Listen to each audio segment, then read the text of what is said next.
arte pode ser compreendida como atividade humana de manifestação estética, através de diferentes linguagens, com o objetivo único de expressar-se. Muitos artistas têm buscado maneiras ecológicas de manifestarem a sua criatividade, utilizando materiais reciclados ou mesmo biológicos, como no caso do bambu, que além de matéria-prima para a arte, também pode ser utilizado para a construção de meios de transporte, como a bicicleta. Que tal saber mais sobre o uso inteligente do bambu, ou ainda a reutilização de produtos para a criação de arte? O Ecoideias começa agora!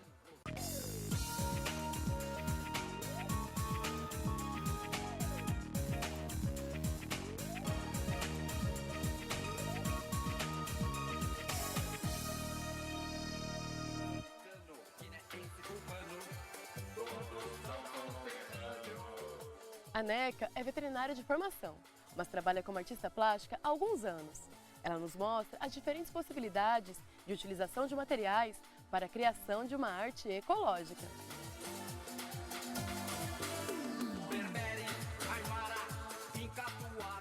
Maria Ângela, como que iniciou seus trabalhos com a arte, né? Você tem uma história de antes ser de outra profissão, né? Ter uma outra carreira e agora está trabalhando com arte. Eu fui professora universitária durante uns 15 anos, minha formação inicial é veterinária, eu era professora lá na Unesp em Botucatu. E num determinado momento, uns alunos me convidaram para a gente organizar a reciclagem de lixo lá dentro da Unesp. E eu fui responsável e mergulhei nessa história. E nesse momento eu me encantei pelas possibilidades do lixo, né? E pelo problema enorme que existe também em relação ao ambiente, e a gente vê assim tudo, né, o material biológico, material químico e a reciclagem. No momento eu estava envolvida na pedagogia Waldorf, na escola dos meus filhos lá em Belo Horizonte, e comecei a fazer arte, as pessoas começaram a gostar e montei um site e aí foi embora. E quais são os materiais que você mais utiliza? Eu comecei principalmente com jornal, então vários trabalhos assim feitos com canudos de jornais, aí tem uma possibilidade grande. Eu comecei com o meu próprio lixo, né, qual o lixo que gerava lá na minha casa, mas isso se propagou. De repente hoje tem uma costureira que tem um monte de retalhinhos e me entrega, e as pessoas vão me doando, né? As pessoas pensam já, vamos ver se a Neca quer alguma coisa, né? E isso acontece com frequência. E você citou a pedagogia Waldorf, né? Como que você pensa os brinquedos na hora, por exemplo, de criar brinquedos para as crianças, pensando numa filosofia de não consumo, de respeito ao meio ambiente? Isso daí, o despertar desse daí, na verdade, é pelos meus próprios filhos, né? Então eu faço muito brinquedos junto com eles. E a pedagogia Waldorf, ela tem um caminho assim, né? Que é tentar reduzir o consumo, né? Então os brinquedos assim, e tentar levar para os materiais naturais. Então com que a criança tenha contato com sementes, com materiais naturais e não com plástico, né? Isso tudo vai desenvolver os sentidos da criança. Então isso é muito bacana. ¿Cuáles son los tres mundos ideológicos, amigos?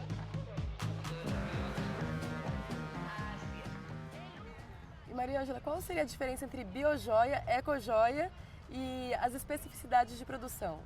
Na verdade, assim, primeiro assim, diferenciando a biojoia da ecojoia, biojoia são bijuterias, né, na verdade, que são utilizadas, que são feitas com materiais biológicos, que são sementes, penas, enfim, qualquer material que seja de origem biológica.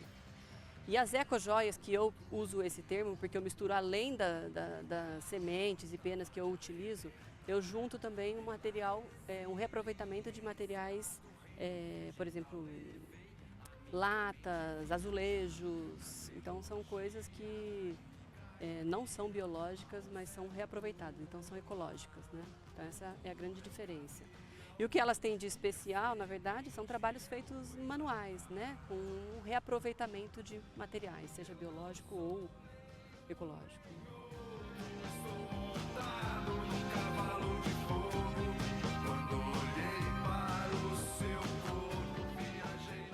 E além dessas questões, né, de redução do consumo, de ter uma utilização diferente para esses materiais, o que te passa pela cabeça quando você está produzindo um produto e quando você passa esse produto para frente? A gente vai criando uma relação com as pessoas que vão adquirindo os nossos produtos e eu vou tentando passar para as pessoas o máximo possível de todo o processo. Então nisso as pessoas já vão se conscientizando, começam a guardar materiais, começam a fazer. Na hora de produzir, além de querer ajudar a lançar sementinhas e fazer com que as pessoas repensem, né, nas coisas que estão descartando e repensem nas coisas que estão comprando, né, porque você vai comprar um lustre feito de jornal, isso faz com que a pessoa repense algumas coisas, né? Nem sempre, mas faz. A demanda por arte sustentável tem crescido bastante, né, aqui no Brasil. E como que você tem aproveitado o espaço do mercado? Onde que você está expondo seus produtos? Como que tem sido isso? Não é um trabalho fácil, né? Com certeza não é. Mas está crescendo, sim. Eu acho que existe uma preocupação, né? As empresas, por exemplo, existe a preocupação da sustentabilidade. As pessoas estão começando a se despertar por isso. Então existe o modismo, né? Pela primeira vez na vida eu estou na moda. E então isso facilitou um pouco o meu caminho, né? Foi o momento certo também. Mas não é fácil, trabalhar com artesanato não é fácil. Eu tenho uma loja na internet, a minha venda é basicamente pela internet. Então, assim, você descobrindo esse caminho, você consegue atingir pessoas que se preocupam com isso no Brasil inteiro. Então, assim, eu envio, todo o meu trabalho vai para o Brasil inteiro. Então, empresas, tem pessoas, por exemplo, eu monto lustres de hotéis em determinado local, em restaurantes, lembranças. Então, as pessoas estão como, eu vou casar e eu quero que as lembranças sejam ecológicas, a decoração. Então, cada vez mais existe essa procura, né?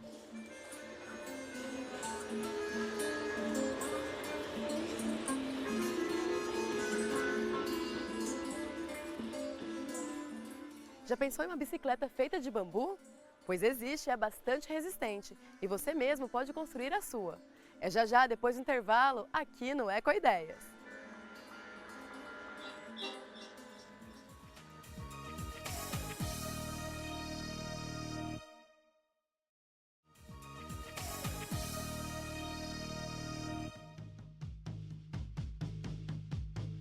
¿Cuáles son los tres mundos ideológicos, amigos? O Lucas faz parte do coletivo H20, que busca diferentes maneiras de trabalhar com o bambu. E uma delas é na construção de bicicletas. El Caipacha es el mundo actual, el mundo de los seres vivos. Lucas, como que nasceu essa ideia de produzir uma bicicleta de bambu? Em 2011 eu fazia parte do projeto Taquara, da Unesp de Bauru, e eu estava cursando também o curso de Arquitetura e Design da pós-graduação. E o professor Pereira mostrou que era possível ter uma bicicleta de bambu, também é possível ter avião de bambu e outras coisas. E eu pensei, antes de fazer o avião, vamos tentar fazer uma bicicleta, né? Então fiz em 2011 o primeiro protótipo de uma bicicleta de bambu. Ela andava tudo, mas tinha algumas coisas para arrumar. Daí em 2014 eu continuei meu estudo e com o auxílio de um menino de Porto Alegre, o Leandro, ele me ensinou pelo Facebook como fazer e melhorar a bicicleta. E daí agora no meio do ano eu terminei ela. Agora em 2015 ela ficou pronta mesmo. E quais são as peculiaridades de se fazer a própria bicicleta, né? Não chegar, já ter um material pronto, você em busca desse material, o que você descobriu nesse processo? Nossa, a cada passo que você dá é um processo novo, né? Começa com a resina, que é ela para trabalhar com ela, que materiais você pode usar, ela gruda muito, não tem solvente, então quais são os subsídios, né? Quais os utensílios que a gente precisa para conseguir executar um melhor trabalho. Então a cada processo a gente foi desenvolvendo isso. E a bicicleta ela também é uma montagem, né? Ela parte de uma reciclagem. O quadro a gente pegou de uma bicicleta quebrada. Todas as outras peças são retiradas de outras 4 bicicletas. Então, na união dessas bicicletas, nem tudo casava. Então, foi uma semana arrumava o freio, outra semana arrumava a marcha, outra semana o aro. Então, toda semana tinha alguma coisa que ia melhorando nela, assim, para ela estar hoje rodando bem.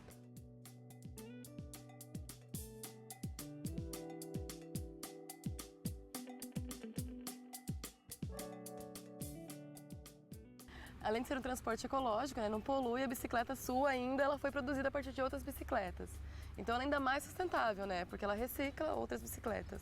É a reutilização, a reutilização, né, que você reutiliza peças antigas, a reciclagem mesmo, que é pegar o material e retransformar ele para ele poder ser útil novamente, e também a partir de materiais da natureza. Porque o bambu, diferente do aço, do alumínio ou do ferro, é uma grama, é uma gramínea o bambu, a gente colhe ela, trata com maçarico, tudo em casa, e em pouco tempo a gente pode ter um material bom, resistente, flexível e que tem uma boa durabilidade de vários anos, sem que com isso a gente tenha que ter tantos processos igual é necessário para conseguir o alumínio, o aço. E essa ideia da bicicleta, né, Lucas, surgiu dentro do grupo H20. O que seria esse grupo H20?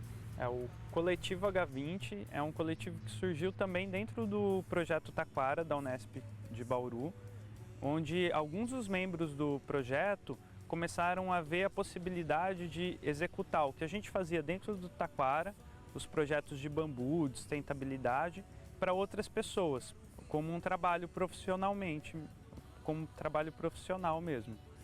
E a gente trabalha com bioconstrução, com bastante foco em bambu, porque o bambu é um material muito versátil. A gente consegue construir a partir do alicerce com bambu, as paredes todas de bambu, telhados de bambu, toda a estrutura da casa dá para ser feita com bambu.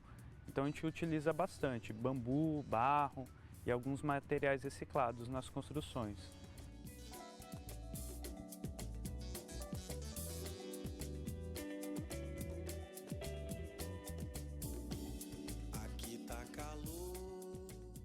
Essa sua bicicleta, eu gostaria que você me dissesse os materiais que estão nele e qual foi o processo, né, de finalização dessa bicicleta. A parte que eu fiz mesmo foi o quadro, né? Então o quadro a gente pegou de uma outra bicicleta de alumínio, eu serrei algumas partes dela e substituí pelo bambu.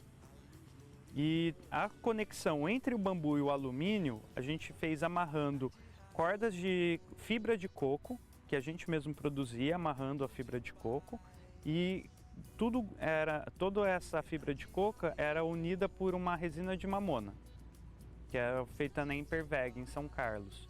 Então a gente traz essa resina com a fibra de coco, o bambu e o alumínio. Isso dá o material que a gente tem a bicicleta. E essa bicicleta ela é super resistente, aguenta chuva, trânsito, ladeira. Olha, ela está se provando bem resistente. Eu já andei mais de 100 km com ela, em terra, em asfalto, pulando coisas, assim, para pôr ela sobre todos os impactos que eu fazia com a minha outra bicicleta. E na Europa, o pessoal que fez os testes com ela, com esse mesmo tipo de bicicleta, viu que a resistência do bambu chega a ser superior ao do alumínio e que da própria fibra de carbono. Que era então a bicicleta mais resistente era a de fibra de carbono, hoje já é a de bambu com fibra de carbono.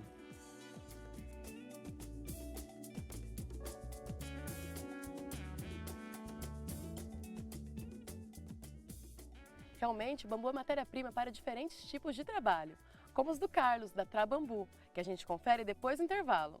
O Ecoideias volta já!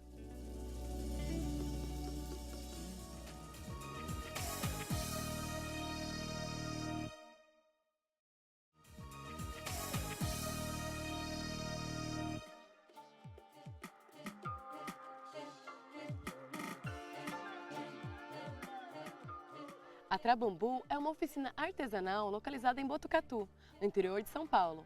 Nela são produzidos diferentes utensílios, utilizando como matéria-prima o bambu.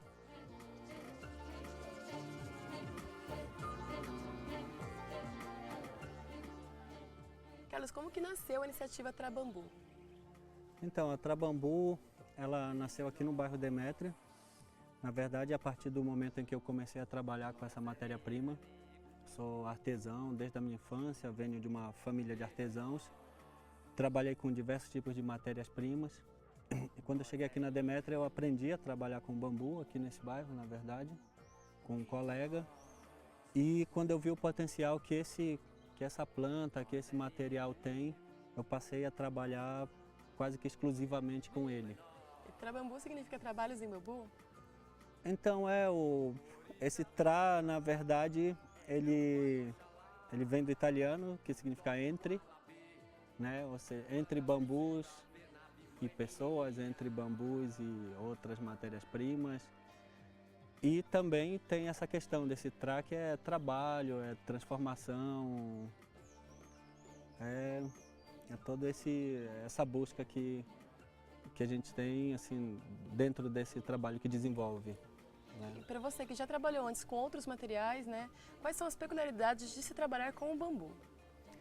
Então, para mim, a grande questão, na verdade, é a vivência que eu tenho, que essa planta me possibilita, de conhecê-la desde o momento em que ela ainda é um ser na natureza, ou seja, eu acompanho o crescimento, o desenvolvimento, o crescimento e, de certa maneira, a morte da planta, né?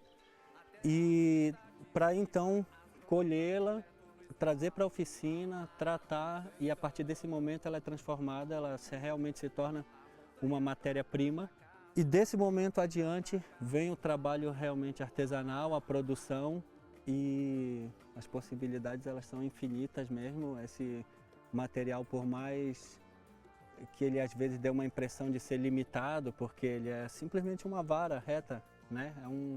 É um traço, mas é fantástico o quanto ele nos surpreende, o quanto que sempre é possível desenvolver de novo com ele.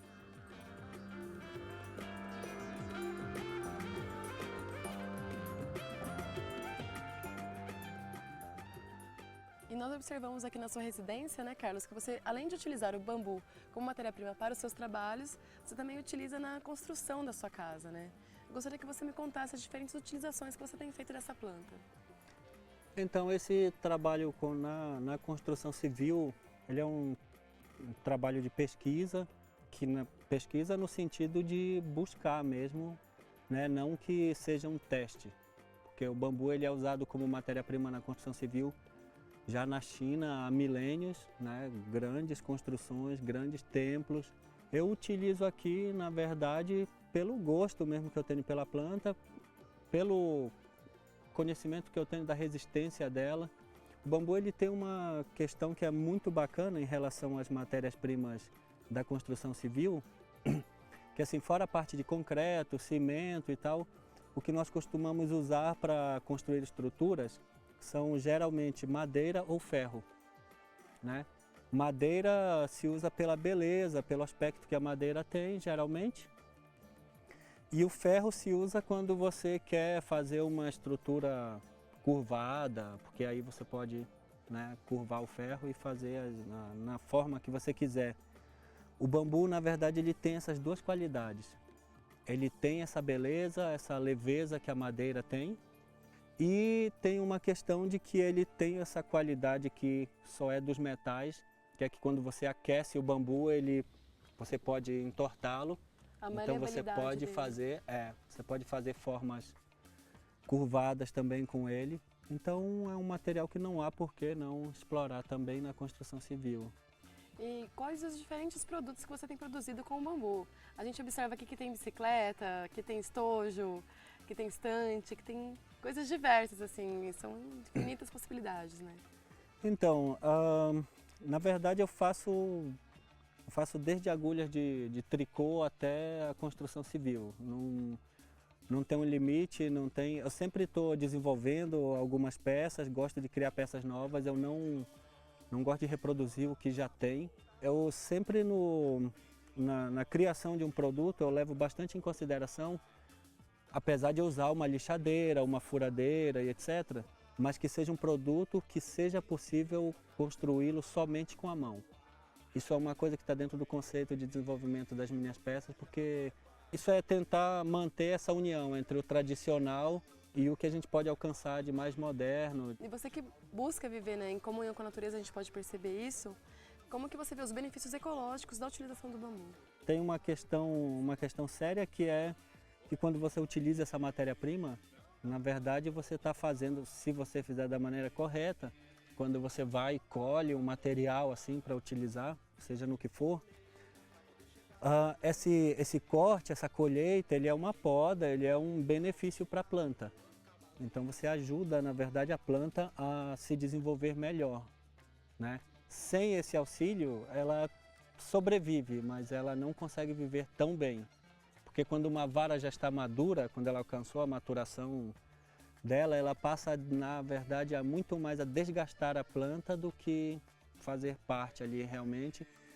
Então o ideal seria que fosse feito o corte para que essa energia que está indo para essa vara que já está num processo de morte possa ser distribuída ou redistribuída para os brotos novos. Então quando você faz isso, você está fazendo esse benefício para a planta. Também assim, é uma matéria-prima renovável, né? Então o bambu você planta uma vez e você vai colher dele após 5, 10 anos, você vai passar a colher durante 50, 80, 100 anos.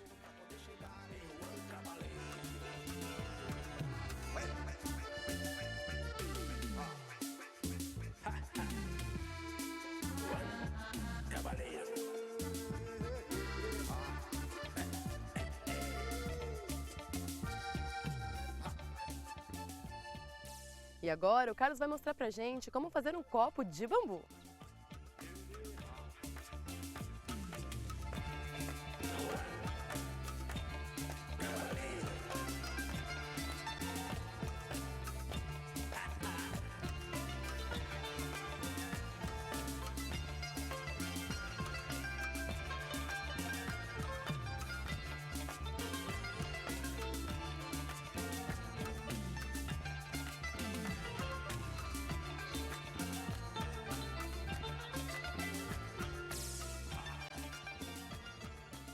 E com essa dica, o Ecoideias fica por aqui. E para saber mais sobre ecologia, acesse o nosso site www.tv.unesp.br/ecoideias. Nós também estamos no Facebook, www.facebook.com/ecoideias TV Unesp. Até o nosso próximo programa!